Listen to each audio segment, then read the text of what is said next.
Ang Diyos ay wala nang dapat patunayan pa sa atin. God has nothing to prove to us para patunayang siya ay Diyos. Sa totoo lamang po, pinatunayan na to ng kanyang mga creation. Sabi po sa Bible, o sa ating pong even the Bible says, sabi po, God, everything that God created, whether seen or unseen, was created for a purpose. Tingnan niyo po yung katabi niyo. Isa yan sa mga nilikha ng Diyos with a purpose. Kaya nga po, God purpose reveals by His creation. Ano ba ang layunin ng Diyos kung bakit pa siya lumikha? Wala, sa tulad na sinabi natin kanina, wala na pong dapat patunayan ng Diyos sa atin para patunayang siya ay Diyos.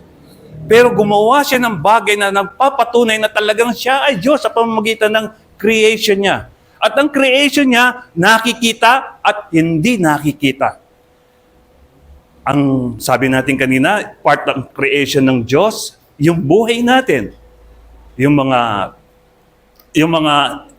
nakikita katulad ng mga halaman, mga punong kahoy, yung mga hayop, lahat ng may buhay, even yung kalupaan, nakikita lahat yan ay nilikha ng Diyos for a purpose.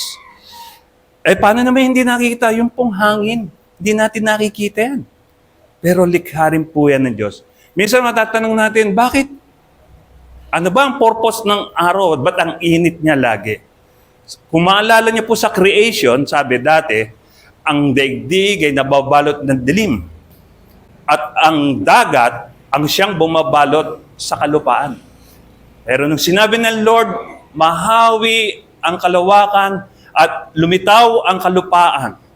Lumitaw po ang lupa, kaya nagkaroon po ng mga pulo-pulo. At dahil po doon, minsan natatanong natin, bakit mainit yung sikat ng araw? Nung pala, may purpose din kung bakit ganon.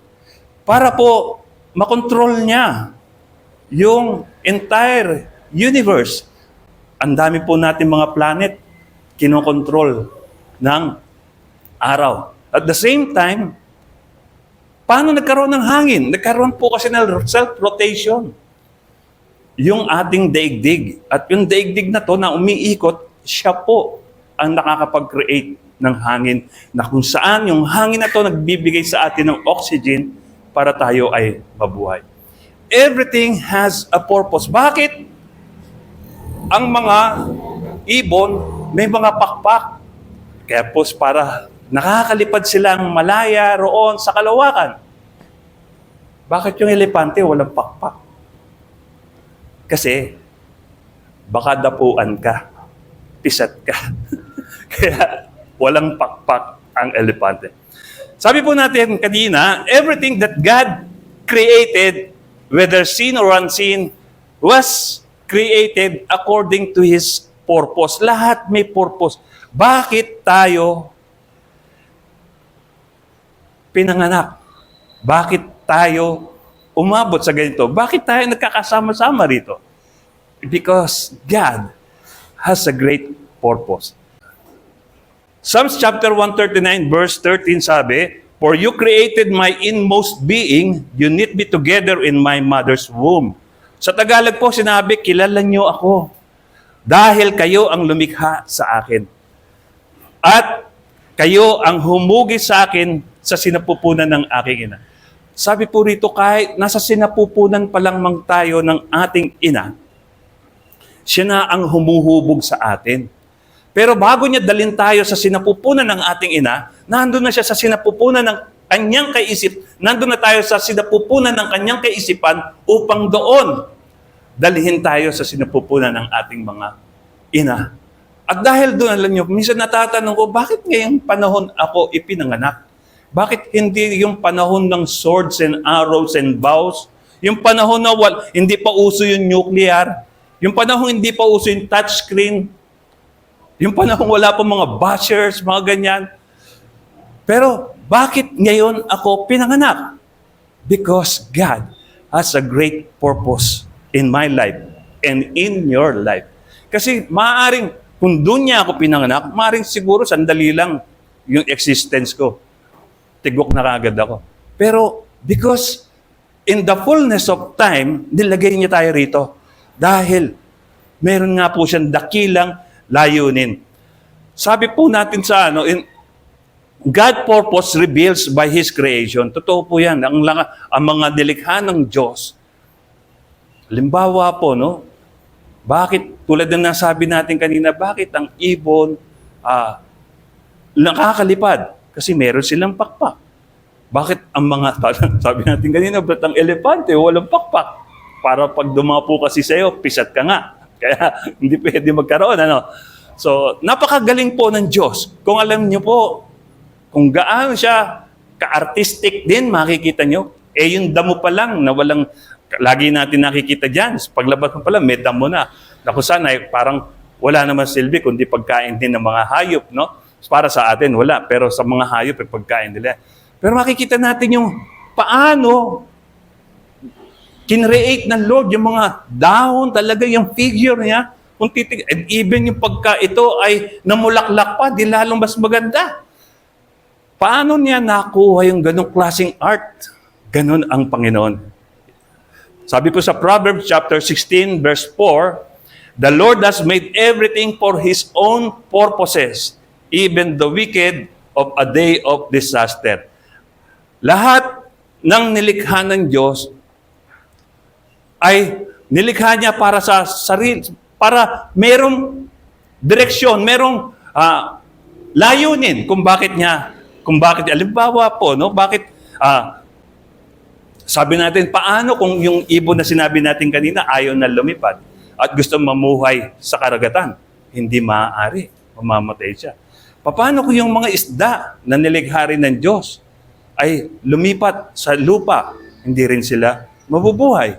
Kaya nga po, there is a purpose for everything. At ngayon, ito naman, sabi po rito, ano ibig sabihin, even the wicked for a day of disaster. Kasi po, nilikha niya, ang tinutukoy dito yung mga fallen angels. Yung fallen angel po kasi, kahit na sila ay meron ding free will, kailangan din i-align nila yung will nila sa will ng Lord. Pero dahil si Lucifer ay nagkaroon ng punong-puno ng talent, at dahil doon, nagsikat siya, maaaring ganon. At dahil doon, hinangad niya na mapantayan ang kataas-taasan na kung saan inilaglag siya sa lupa at naging uod ang kanyang kukumutin. Sabi sa Book of Isaiah. Ito po, ang mga devil na to, ang mga fallen angel na to, ang tinutukoy, the wicked for a day of slaughter. Mapalad po tayong mga nilikha ng Diyos, mga tao. Dahil ang daming beses na natin sumuway sa kalooban ng Diyos. Ang daming beses na natin nagkasala, but still, when we ask forgiveness to God, forgiven tayo. Pero itong mga fallen angels, some beses nagkamali, kaya lang kasi yung pagkakamali nila is the blasphemy of the Holy Spirit at walang kapatawaran po yun. Kaya, automatic judgment kagad sila doon sa apoy ng impyerno. Pero tayo, mapalad po tayo, no? Marami pa tayong pagkakataon para magsisi, humingi ng tawad, tanggapin si Jesus bilang Panginoon at tagapagligtas upang pagdating ng araw, pagtapos ng ating misyon dito sa lupa at pagpapatuloy ng ikalawang buhay natin sa buhay na walang hanggan, doon tayo sa kalangitan. Sa kaharian ng Diyos dahil meron tayong tagapagligtas. In Proverbs, sabi po natin it is powerful way to live a fulfilling and meaningful life if we live according to our purpose. Alam natin, may purpose tayo, di po ba? Halimbawa po ako, may purpose po ako. Ako ay meron akong pamilya, 6 ang anak ko. At kung ako po ay magbubuhay binata pa rin, disaster po mangyayari sa pamilya ko. Kaya kinakailangan, magpakatatay ako sa aking mga anak at maging mabuting asawa sa aking asawa. At kung ito ang ginagampanan ko pagdating ng araw, maaaring kumikilos ako according to my purpose. Pero kapag hindi, asawa ka na, buhay binata ka pa rin, disaster po ang magiging kalalabasan nun. Kaya, if we live according to our purpose, malalaman natin ang kahalagahan ng buhay. Purpose is the reason why we exist. Kasi, bakit ka palilikhain ng Diyos kung wala naman siya layunin para sa'yo? Sa totoo lang, kala nyo ba yung langaw, walang purpose yan? Kung bakit nilikha. Kasi talagang yung ipis ba na lagi pag nakakita natin, pinipirat kagad natin at ang daming beses na nating pinupumigate. Sa hotel na pinasukan ko po, alam niyo po, since na pumasok po ako roon 1990, hanggang sa matapos yung trabaho ko at after 32 years, ang problema nila roon ipis hanggang sa ngayon, ang dami pa ring ipis doon. Ang dami beses, ang dami ng mga nagpupumigate. Marami na yung nagpupumigate. Pero ba't hindi maubos-ubos? Bakit? Kasi you cannot stop the creation of God. Amen po ba? Creation ng Diyos yun eh. Kahit yung langaw na yan, nalikaya ng Diyos. Andun yung art niya. Hindi po si art, kundi yung artistic move niya. Andun po. Kaya, the reason why you get up in the... Kaya kung bakit tayo, alam nyo, paggising na, sa umaga, paggising pa lamang natin sa umaga, meron na kagad purpose eh. Bakit tayo gumigising ng umaga eh? Para makapag-ayos, makapagluto, pagkatapos, pag Sunday, punta tayo sa church, di ba? Involved, mag-worship tayo together. So, meron pong purpose. Kung bakit why you do what you want to do? Because you have a purpose. Kaya po, kailangan we have to live according to our purpose. Paano? Kailangan pagka gising mo pa lamang sa umaga, alam mo na yung direction mo. Alam mo na kung ano gagawin mo. Actually, sa gabi pa lang, iniisip mo na dapat ito kung anong gagawin mo kinabukasan, kung ano yung ipe-prepare mo kinabukasan, at paggising mo, ganun pa rin ang gagawin mo. Isipin mo, at the same time, meron kang direction. Hindi pwedeng lalabas ka ng bahay na hindi mo alam, bahala na. Kailangan may direction ka. Meron kang patutungon. A clear purpose gives you the direction and helps you prioritize your time and energy. Kailangan din para mabuhay ka na according to your purpose, kailangan motivated ka. Meron kang motivation and enthusiasm, sigasig sa pagkilos. Because living with purpose can increase your motivation and enthusiasm for life. Pag ang ginagawa mo according sa purpose mo, parang nagiging masipag ka. Magiging masigasig kang gawin ang isang bagay na dapat mong gawin. Bakit ang mga tatay nagpapakasipag? Kahit na sobra na yung oras nila, kumita lang ng pera, okay lang sa kanila. Bakit? Kasi alam nila yung purpose nila. Kailangan nilang itaguyod ang mga anak nila, ang kanilang pamilya. Yun. Kasi alam ko yan dahil tatay rin po ako. Yan po ang Pero kapag tatay ka na, at the same time, tulad ng nasabi natin kanina, tambay ka pa rin sa labas, abang-abang ka lang ng mga dumadaan at sisirahan mo kapag dumaan. You're not living with a purpose na binigay sa iyo ng Diyos. And at the same time, para how to live with a purpose, kailangan may sense of fulfillment ka. Meron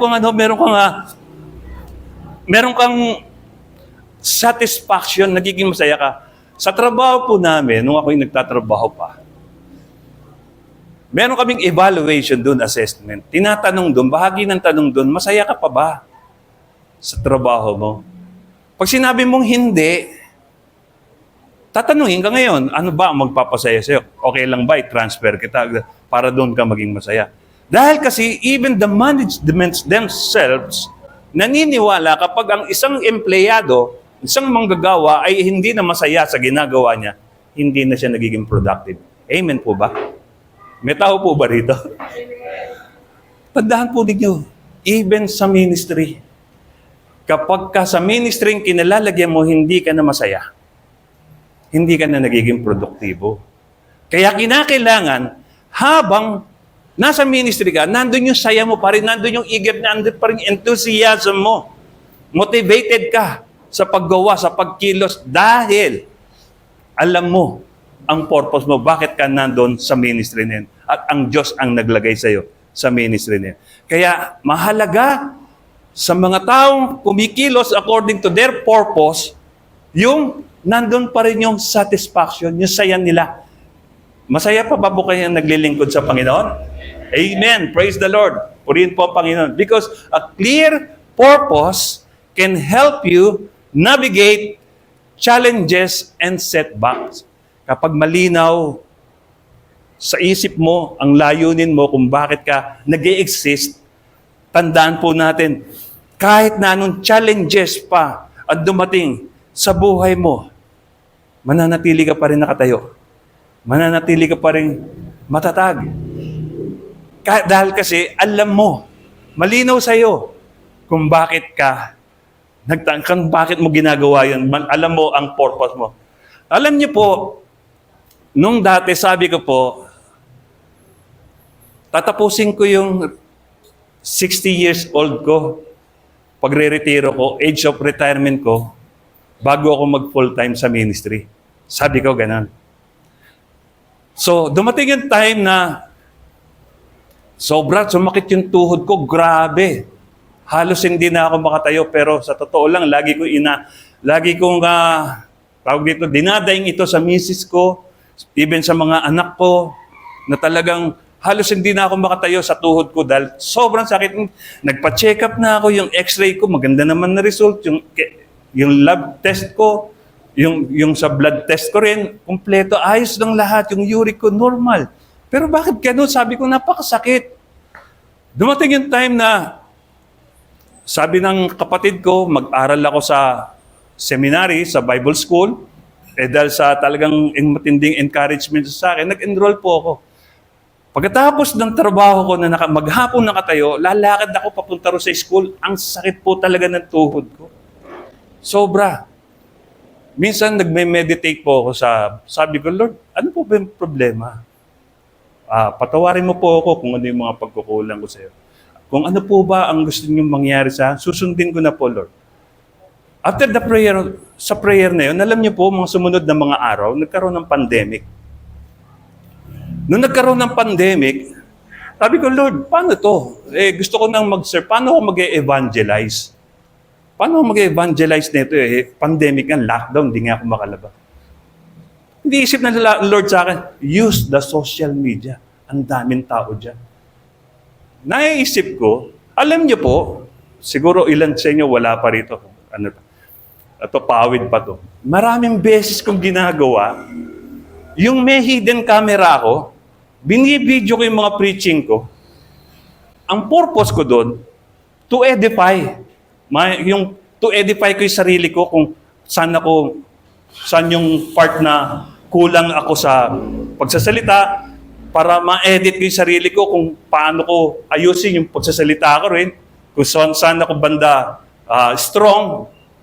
Ganun lang purpose ko. Pero lahat ng yun ang nakarecord. Na-record lahat yun. At the same time, nung sinabi sa akin ng Lord ang pinaisip sa akin ng Lord na use the social media, gawa kagad ako ng video regarding pandemic.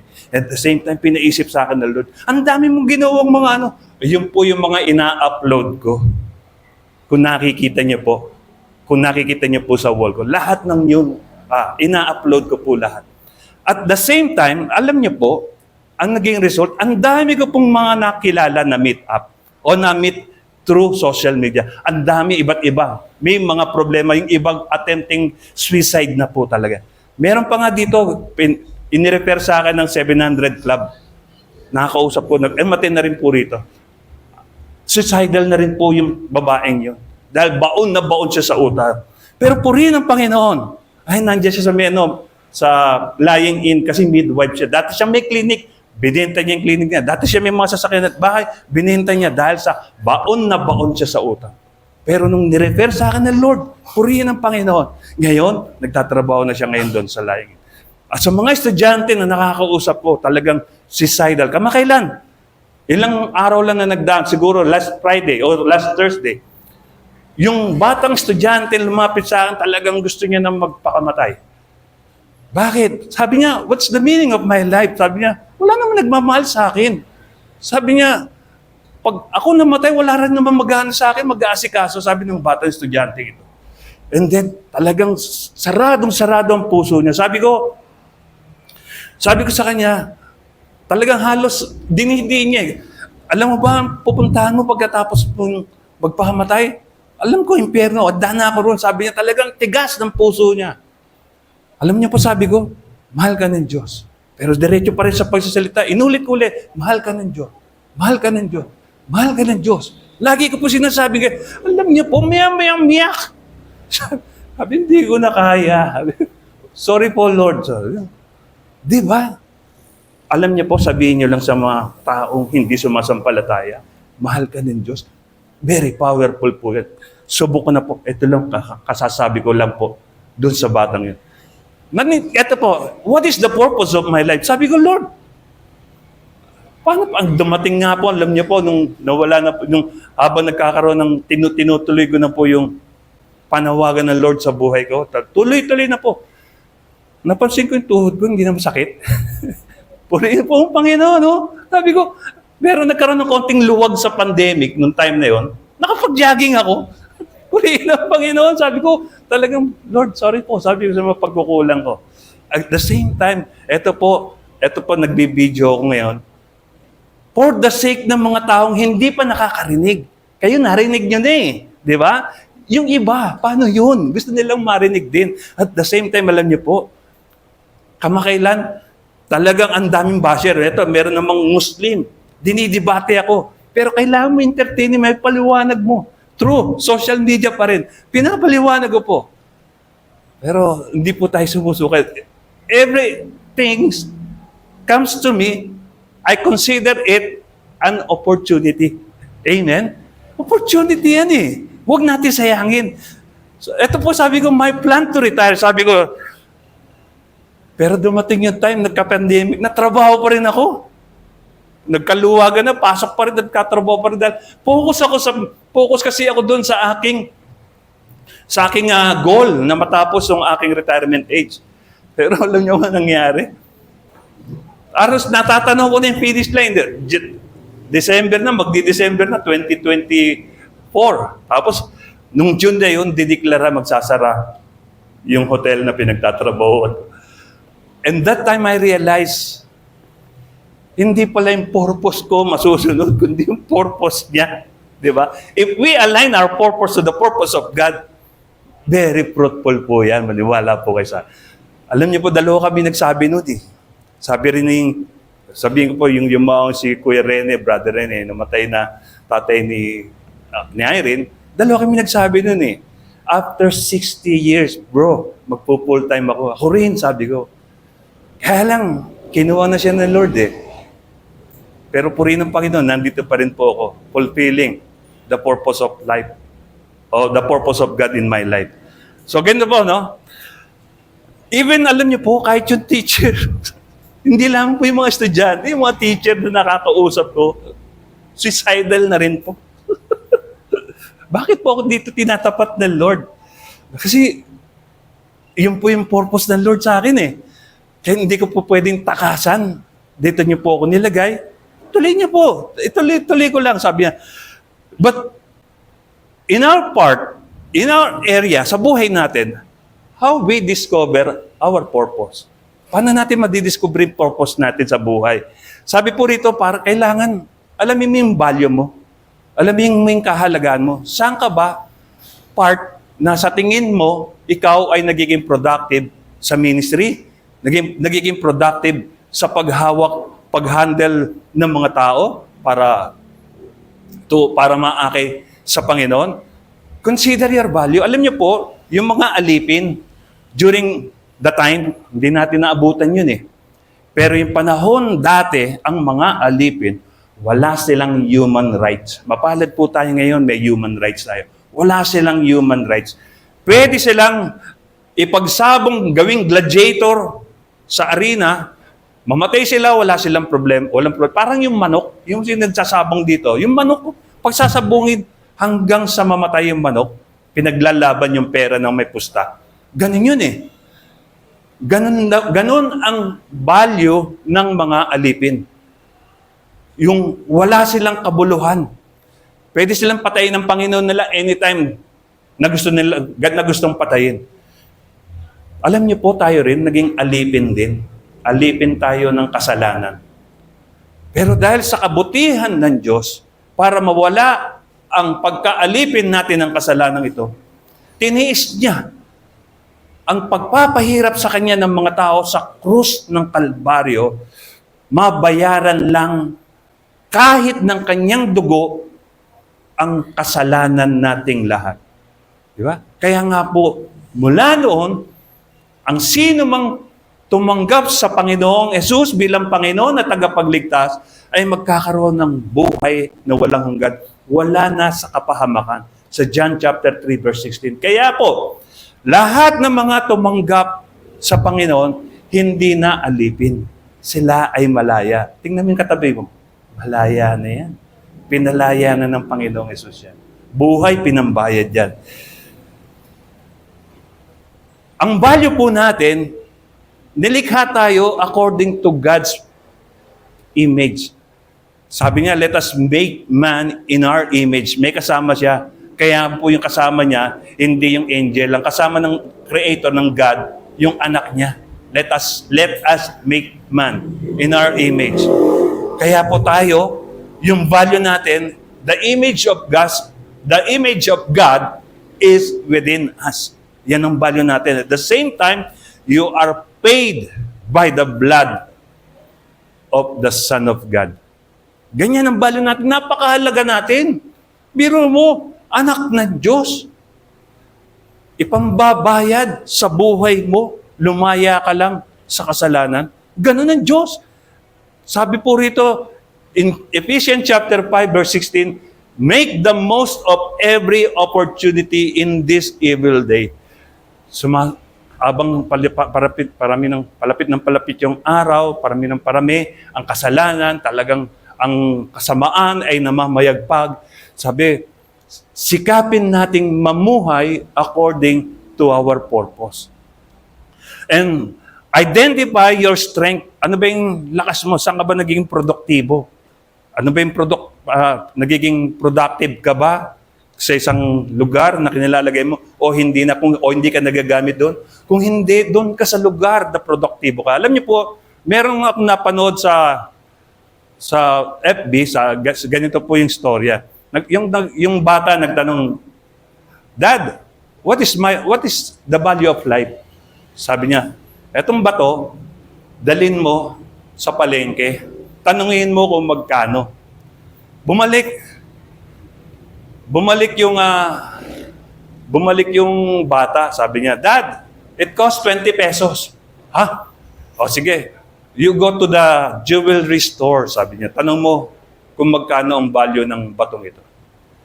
Dad, 200 pesos, sabi niya.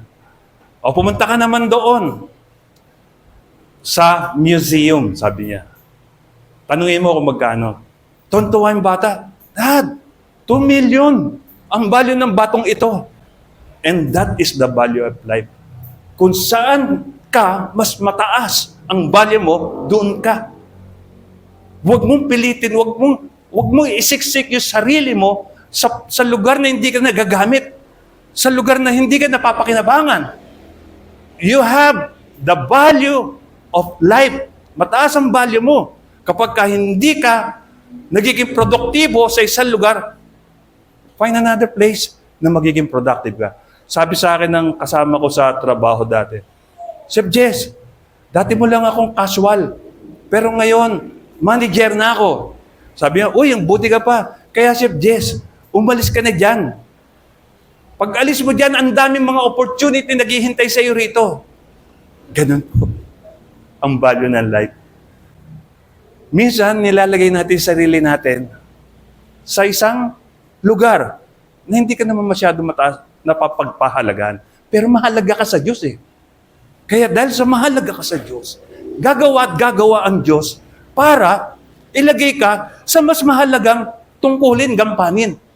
Amen po ba? Gataw ba mo ba rito? Ganun po ang Diyos. Consider your impact. Think about how you want to make a difference in the world. Minsan, di natin maramdaman ang sarap ng buhay dahil we work not according to our purpose. Di natin minsan maramdaman na masaya tayo, parang nag-e-enjoy ako dito sa ginagawa. Hindi natin maramdaman na nag-e-enjoy tayo Bakit? Kasi hindi tayo kumikilos according to the purpose of God sa ating buhay.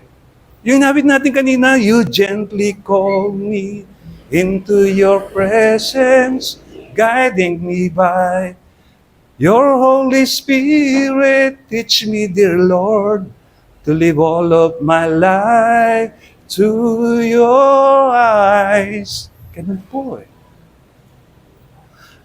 Alam niyo po, this message is just a reminder sa buhay ng bawat isa sa atin that we should live according to our purpose, to the purpose of God in our life.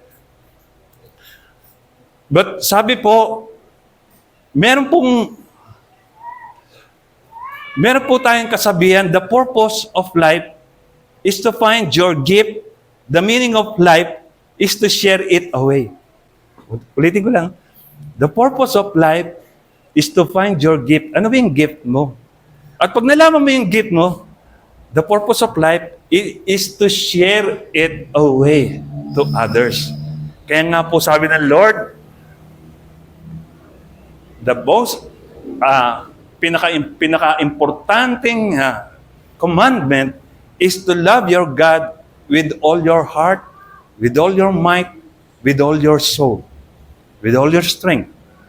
And the second one is to love your neighbor as much as you love yourself. Kung gaano mo minamahal sarili mo, ganun mo rin dapat mahalin ang kapwa mo. At bahagi ng pagmamahal mo sa kapwa mo, yung maakay mo siya doon sa landas ng katwiran tungo sa kaharian ng Diyos. And that is love. You were placed in this world to achieve your greatest self. Yung the best version of yourself. Ano ba yung best version of yourself? Matampuhin ba? Punong-puno ba ng hinanakit? Sama ng loob? Ano ba yung best version of yourself? Mahina ba? Hindi. Yung best version of yourself is to find the real and meaning of life, the real purpose of life in yourself. In Proverbs chapter 19, verse 21, many are the plans in person's heart, but it is the Lord's purpose that prevails. Ang dami natin mga plano. Ang dami natin, sabi ko, ganito. Sabi ko kanina, ganito ang plano ko. After 60 years, doon ako magpo-full-time. Pero hindi. But the Lord's purpose shall prevail. Hindi marami mga plano ko magaganda. Pero yung purpose ng Lord ang siyang masusunod, hindi ako. In Colossians chapter 3 verse 17, and whatever you do, whether in words or deed, do it all in the name of the Lord Jesus, giving thanks to God the Father through Him. In everything you do, sa totoo lang, lahat ng ginagawa natin, hayag at lantad sa paningin ng Diyos. Sa aktual na nangyayari, nagkakasala, kitang-kita rin yan ng Diyos. Pero kung lagi mo hindi isip, nakikita ako ng Diyos, iiwasan ko. Nakikita rin ng Diyos yung motivation mo, yung laman ng puso mo. And God is pleased. Natutuwa ang Diyos kapag nakikita niyang sinusunod siya, inuuna siya ng mga anak niya. Remember, in our conclusion, sabi, living with purpose is a journey. Ito raw ito yung paglalakbay. Mahabang paglalakbay. Hanggat ikaw ay nabubuhay, para kang naglalakbay pa rin, tuloy-tuloy, tungo hanggang sa huling destinasyon ng iyong buhay. And it may take time to discover and pursue your purpose. Minsan, hindi naman agad-agad nakukuha mo agad yung layunin mo, yung gusto mo sa buhay. Minsan, it takes time. Minsan, naikwento ko rin sa inyo, minsan na lang, dumarating sa buhay ko, hindi ko naman malayan. Ito pala yung purpose ko, ito pala yung hinihingi ko sa Lord. Nagulat na lang ako dahil sa minsan dumating. Sometimes, yung prayer natin, yung answered prayer po natin, sometimes, it takes time. To the point, minsan nalilimutan mo na, ay, prayer ko pala to dati Salamat sa Diyos, ngayon ko nakamit. Because God's time is always perfect. In His time, He makes all things beautiful. Amen po ba? Laging maayos. Inihahanda niya lahat because our God is a God of order. Diyos ng kaayusan ng Diyos natin. Alam niyo po, there is, sabi tuloy ko lang po, it may take time to discover and pursue your purpose. Kaya kailangan be patient, maging matyaga ka.